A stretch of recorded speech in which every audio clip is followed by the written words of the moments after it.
Hello, in front of me I've got Huawei P60 Pro. In this video I'll show you how to manage Huawei Wallet.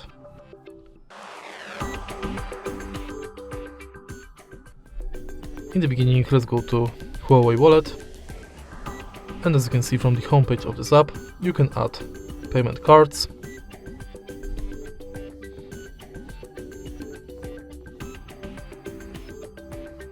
tickets, and loyalty cards and coupons.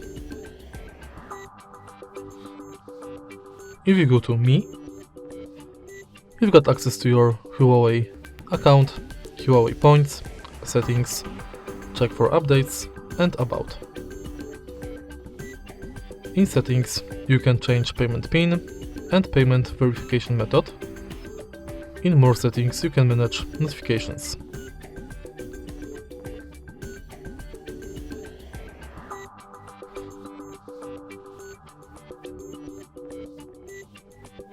In Huawei Points, you can check your Huawei Points balance, redeem code, and claim points for free.